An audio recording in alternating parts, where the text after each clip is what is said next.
Welcome to the Wooper Club League Season 14, Week 4 Power Rankings. We're in the middle of the season right here, right now. What do we know about doubles format? I don't know if we've learned anything yet. I'm your host, IllLogic, coach of the Buffalo Bouffalant, and as always, I'm joined by SteveChuck, coach of the Waterdeep Wobbuffets. Hey, everybody. Being the halfway point of the season, we've seen a lot of need for changes, moves, transactions, and boy do we have quite a few to go over here that will be effective for Week 4. Let's get right into them here, starting off with the Calgary Corviknights, fresh off of trading for that regular Cantonian Moltres. We see another move here to upgrade their Sun mode here, grabbing the Slitherwing from free agency in exchange for the Noivern. We saw the Corviknights grab another Sun Abuser Mon here, but Steve, they did wait a week to drop the Noivern potentially for your matchup? It seemed quite intentionally for our matchup. You know, as we covered last week, they did bring it, and it was a pretty big part of the matchup. Additionally, their post was right after the trade deadline, stating their intention to be effective a week later. So it was pretty clear that was good information for me to have going in. But definitely want Noivern there, but no longer need it. Have alternative tailwind modes, as you mentioned, with Moltres. Have the Slitherwing, a great Sun Abuser that introduces some different typings into the team.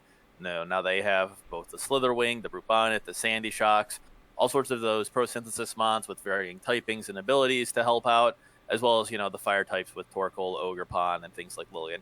So really building out that Sun mode with all sorts of options, but might be a little predictable in how much they need to utilize the Sun. Shout out to the Route 1 Burbs from last season. Got quite a few more trades to get through. Let's keep moving then. The Wooper Boopers making two big transactions here. The Necrozma and Dusclops that they got later in the draft, both being dropped outright for the Magmortar and Meowstick. This adds quite a bit of versatility to their team, don't you think? Yeah. The Dusclops, very single-minded in kind of what it does. It sets Trick Rooms and lives. That is about the extent of what it does. Necrozma does have a lot of options, but felt very similar to a lot of the other mons their team.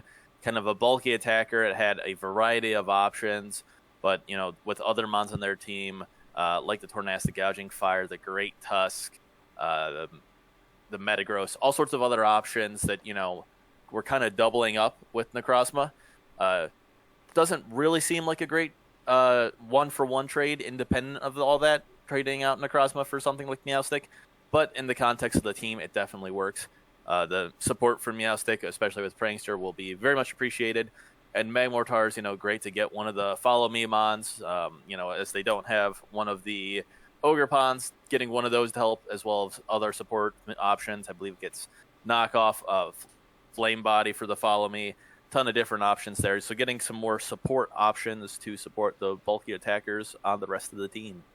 Speaking of that Necrozma, you already know that someone was busy in free agency trying to get another Psychic type. It's Cincinnati Incineroar, dropping both of their Steel types that we called out in the draft. Is kind of wondering maybe what they were doing with them in favor of the Necrozma, another Psychic Terrain Abuser, and Smeargle, which, oh boy, if we were talking about how straightforward Dusclops is, this is about the exact opposite of that. It definitely is. It will have any options, but won't be along for long, as it typically requires a Focus Sash to live a second hit. But yeah, you specifically had called out that these Steel types really didn't fit in with the rest of their team, and now they are gone. Necrozma, another fantastic Psychic Terrain Abuser to pair with the Iron Crown. A great option there. Necrozma also, of course, has tons of other options. Doesn't really require the Psychic Terrain. That's just something it can do. So a great offensive threat and a piece for them to use. And then Smeargle, there's the sky's the limit with it. Their team is really filling out with a lot of different support mons. Now they have the Smeargle, they have the Illumise, Indeed's, a little more offensive, but still generally support. So a lot of different options there to support all of their different attackers, and hopefully it continues to work out for them. And you already know he's going to be looking for even more trades, been very active in the chat here. But these couple months that they released into free agency did not stick around there very long. So we see the very next trade right after that, the Terrafire Heatwave picking up that Corviknight for themselves in favor of the Abomasnow. Jake dropping the Abomasnow into free agency. Steve, I am a big Abomasnow fan for sure. I am a truther and I love what Aurora Veil could do for their fast mons. But it sure seems reliant on Terra, and Corviknight I think is something that can be a little more independent from that. Yeah, their team didn't have a ton of bulk, a lot of fast attackers, Iron Valiant, Spectre, Iron Bundle. all these great mons that can come out there and do a lot of damage, but when they're forced out, you needed something to switch them into. And a Bomb of Snow can work, but it's very limited in that. Corvin Knight's a lot better of a general ability to do so.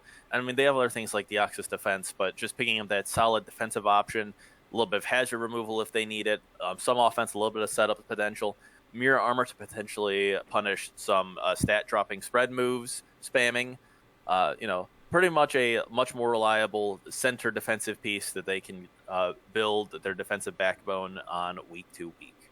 And something that does something a little similar to that, I'm going to let you talk about the final transaction we have, which is you going in to swoop up the Empoleon onto your team, dropping off the Secretary of Labor here, Reggie Steele, into free agency. Tell us about what this move does for you.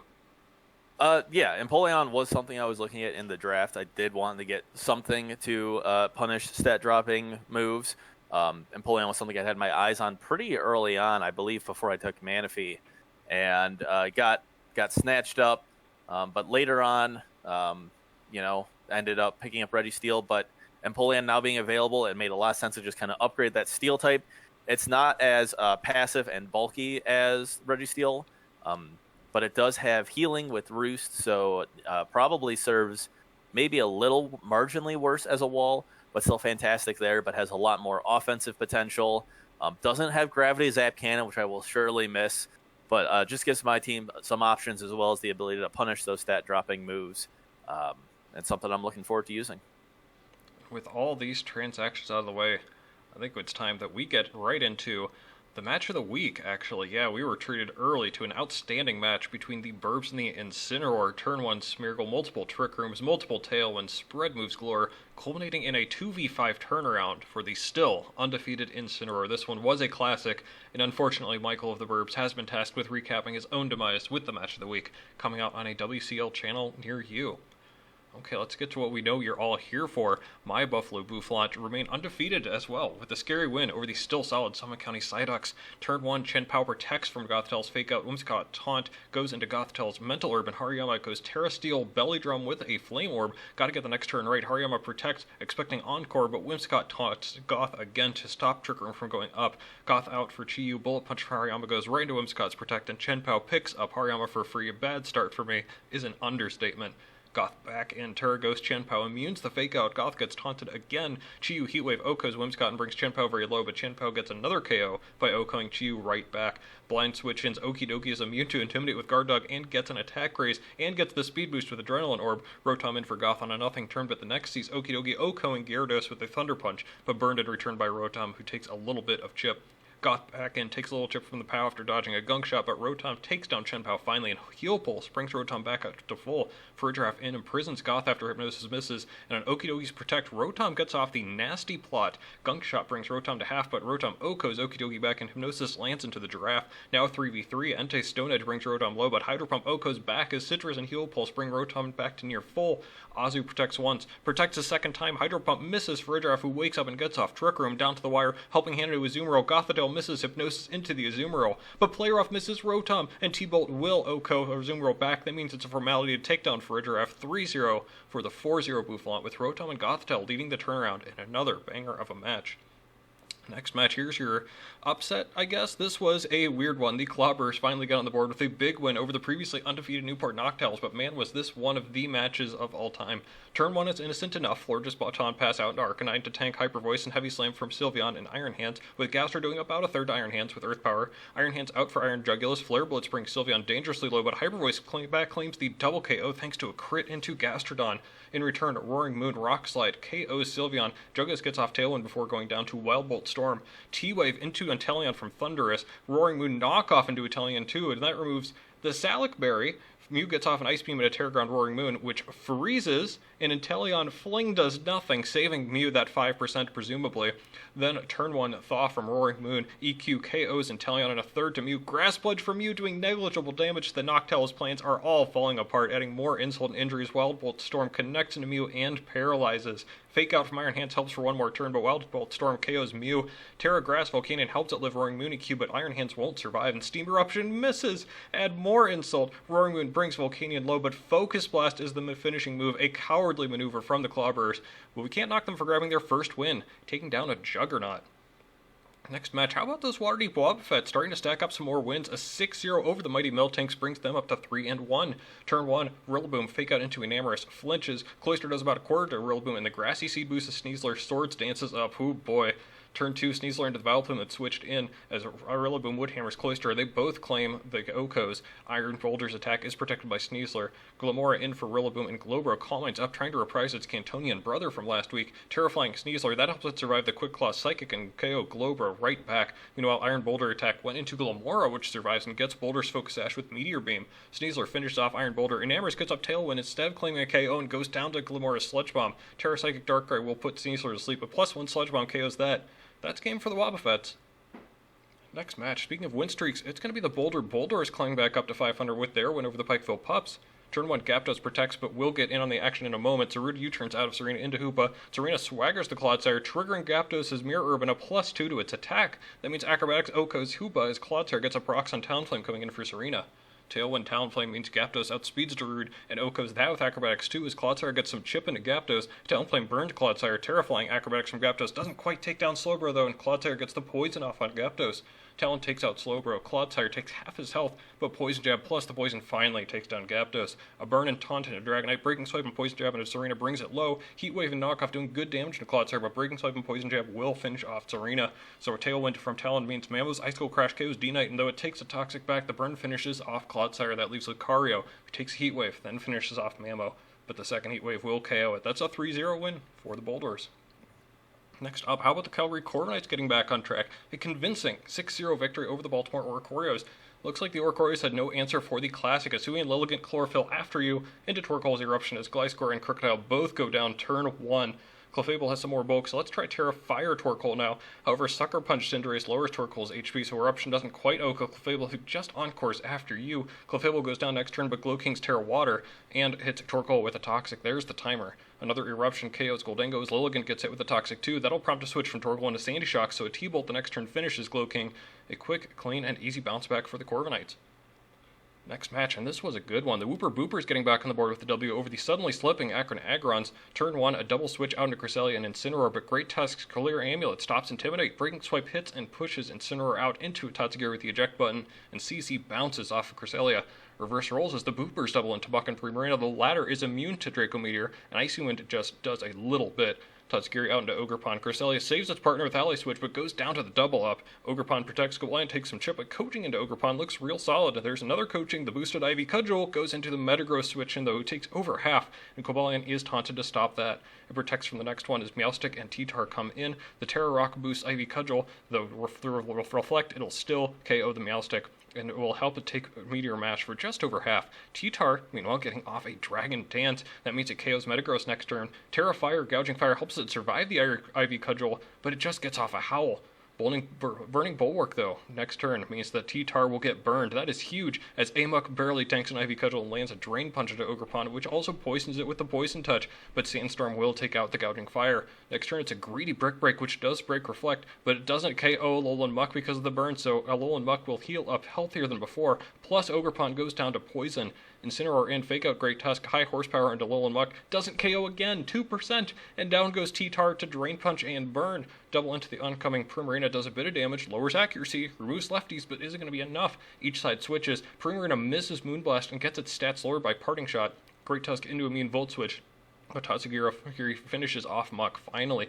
Last two for the Boopers. Air Slash does over half to Tusk. Money Water misses. That means Tusk lives and KOs Tatsugiri with CC, and Cobalion is nailed with Moonblast. Air Slash from Cobalion finishes Tusk. Moonblast KOs Cobalion, and it's 1v1. Psychic Noise boosted by Liquid Voice doesn't quite KO Incin, but neither does Flare Blitz back. Primarina takes it with 12% left. A classic with some definite hacks, but a 1-0 to help out the Boopers. Next match, and here is a surprise. The Kanto Kinglers contain the Close Combat Club, notching their first win relatively convincingly. Turn 1, some free turns, Ninetales in, Rocks up from Archaludon, and Tailwind from Hydreigon. Helping Hand boosts Draco Meteor. Down goes Archaludon early, and Ninetales wants an encore of that Draco. That brings in Diancie, but Leafeon may have known that, and just Solar Blaze into that slot anyways, grabbing the KO on John's MVP of the season. Leafeon out, Dark Pulse, and T-Bolt into Ninetales do not quite finish it off. But here we go, Fake Out into Hydreigon. Hypnosis puts Electabuzz to sleep. Light Screen up, Ninetales out into Leafeon, who tanks the Dark Pulse and T-Bolt with a quarter left. Parting Shot and Knockoff into Electabuzz, who still has half and paralyzes Leafeon. And there's another Tailwind from Hydreigon. A couple turns later, Lando at half of the Electabuzz, dangerously low. Lando out for Hydreigon, who gets nailed by an Ice Punch. And very importantly, Electivire outspeeds Hydreigon in the next turn, ignores Follow Me, and gets the double knockout with Rock Slide. It'll be up to Basculegion, who Terra's Ghost, and gets put to sleep immediately by Hypnosis. Lando's Rock Slide KOs Ninetales, but Electivire follows up, KOing Landorus. Then Walking Wake outspeeds Iron Moth and KOs that with the Tech Mud Shot. Finally, Sucker Punch, Grimmsnarl, crit. That finishes off the fish, and the Kanto Kinglers push over the edge to get their first win of the season. Finally, unfortunately, real life takes priority over Pokemon, so when work calls, the Seattle Steamrollers answer. That means they will give the forfeit win to the Terrifier Heatwave. That's what happened in Week 4. A lot of crazy matches, some teams falling that we didn't expect to, and that's going to lead us into our power rankings. We're down to 3 undefeated teams left, Steve. It's the Incineroar, Bouffalant, and Heatwave. And then we have 3 more teams at 3-1, the Wobbuffets, Corviknights, and Noctowls. Now there at the bottom, it's the Psyducks and Boldors. I guess we should start off, once again, number 1 Incineroar. This is, I think, very much a no real reason to drop them. It was a pretty close, tough, grueling game for them, but I don't know if we've seen that much more from the other 2 teams to put them ahead of the Incineroar for now. What say you? That's right. I mean, the Incineroar, they get down early, going down 2-5, but, a massive comeback, playing it well. I've really liked the way they've maintained control of speed throughout the league so far. Multiple games where they go back and forth between a Tailwind mode and a Trick Room mode, making sure that they're always moving first and, picking up the KOs they need to pick up. It worked out really well for them in this match, getting them a close win, but a win nonetheless, and, very impressive against a historically strong coach. No reason to drop them at all. Next up, Bouffalant and Heatwave round off our undefeated teams, which we think have been doing well enough there. Heatwave with an essential bye here. I guess I'll focus on my own Bouffalant. This was a bit of a mixed bag, I think. Boy, did I look pretty bad early there against the Psyducks, but ended up clutching it out with the Rotom and Gothitelle there at the end, which I think is a positive thing. It feels like I've had a couple of steamroll matches, and now being able to show that the Bouffalant also have the ability to come back, maybe a nice little positive there. And don't look now, but my opponents have actually been doing pretty well. My strength of schedule looking pretty good. Yes, that is, to me, one of the biggest difference between these 2 teams. The Terrifier Heatwave have gotten the more impressive wins, getting some fantastic wins. However, their opponents have won a grand total of, I believe, 2 games. It's, looking like a little bit of an easier schedule so far for them as opposed to the Bouffalant, who have faced, other teams on this list, like the Wobbuffets, like the Psyducks. So we're kind of valuing that strength of schedule as well as the historical precedent a little bit. Keeping the Bouffalant there above the Heatwave, but as soon as one of the teams slip a little bit, or we see some tougher opponents or better games, we can definitely reevaluate at that time. And I'm pleased to report that PlayRough would not have OHKO'd my Rotom. Thank you very much. Moving on to the 3-1 teams, we got the Wobbuffets at the top there. Your 1 loss against the Bouffalant looking a little better and better, and you just keep winning, and that win over the Corviknights still looks pretty nice there too. I think you're a pretty clear number 4 right now ahead of the other 3-1s. Yeah, I'm feeling pretty good. Admittedly, outside of the win against Calgary, my other wins are against teams that haven't been doing fantastic. So, definitely looking forward to the back half of the season where we're going to face some of the other teams on this list and hopefully do well against them. But from what we've seen so far, I have to agree the Wobbuffets are 4.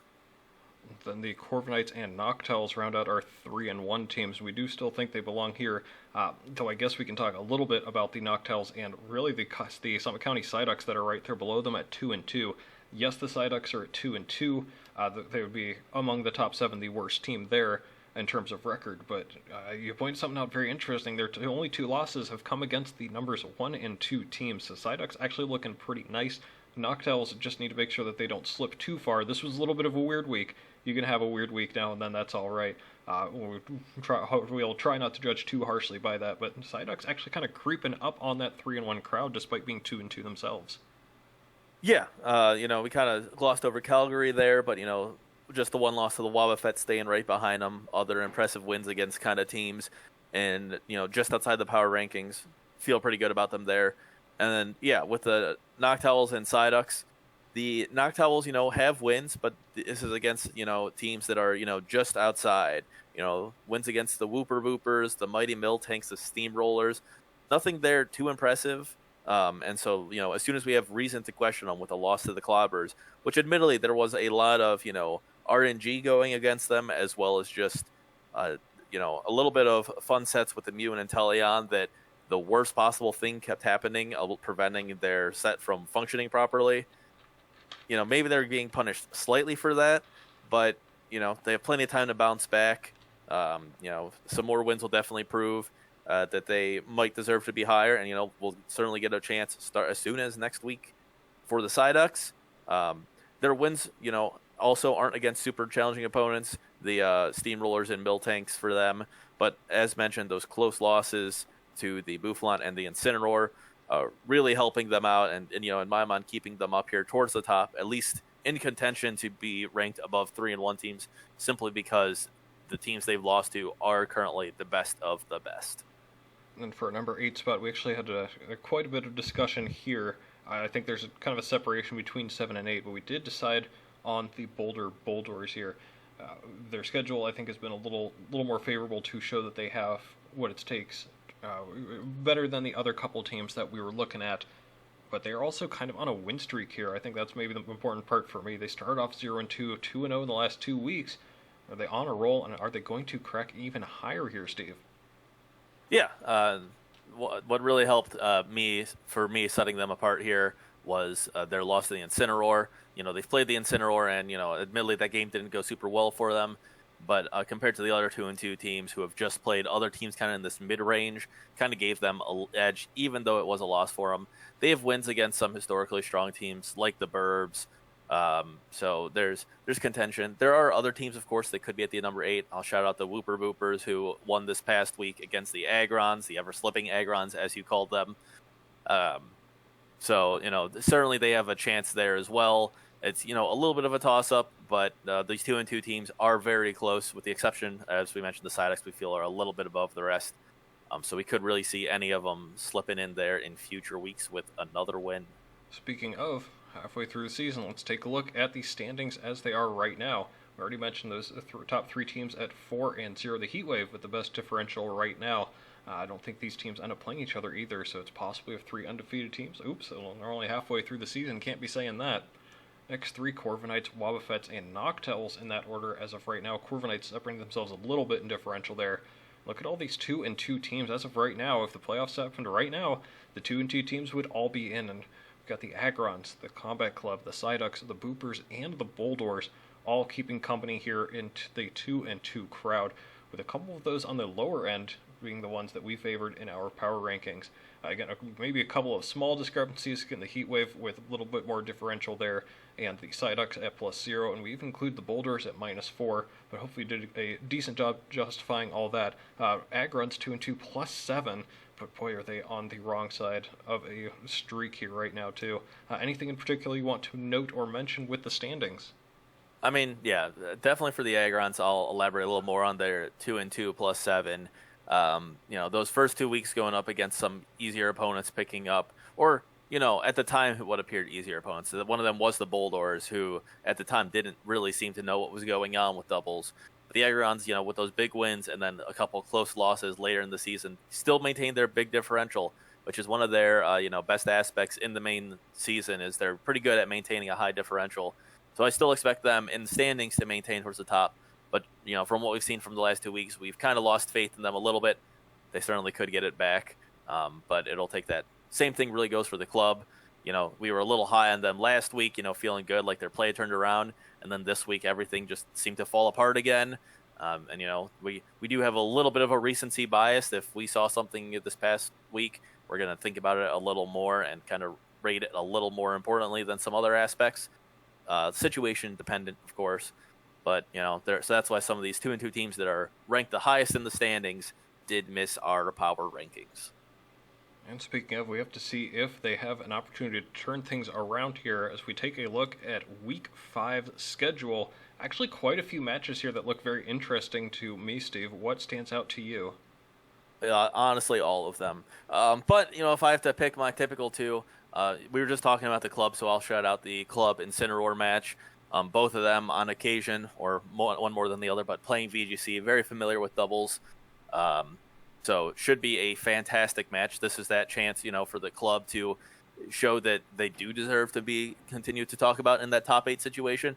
And, another obstacle for the Incineroar to pass up on maintaining their fantastic season they have going. Another match I'll shout out is the Bouffalant Noctowls. The perennial top 2 teams at the moment, kind of neck and neck for that number 1 spot. Really excited to see how this one goes, because it definitely hasn't happened already, because someone is enjoying a little bit of time at sea. But it is still a highly anticipated match, and should be a good one. Then I guess I'll have to shout out to you with the Wobbuffets and Burbs. Actually, pretty interesting match here too. The Burbs appear to be struggling at 1-3, but I don't think their play's been all that terrible, considering they're a historically strong coach. Considering this rivalry that we've seen crop up a little bit, I think this should be an absolutely fire match. But maybe the one I'm most excited for is down there near the bottom. It's the Psyducks and the Wooper Boopers, both 2-2. This would be an awesome statement win for each of them. Boopers have kind of faced a lot of teams right around themselves, and they really need to try and separate themselves by declaring dominance over the other 2-2 teams there. Psyducks have had, as you mentioned before, quite a bit of a swingy schedule, a lot of very good teams, a lot of very bad teams. This is a nice, in the middle of the road win to get them on track to move up. A couple 2-2 teams that could make the next step right here. That's going to do it from us for Week 4. Shout out to the Match of the Week. That was an excellent match. Definitely go check that out on the Wooper Club League channel done by Michael. We'll see you right back here next week for Week 5.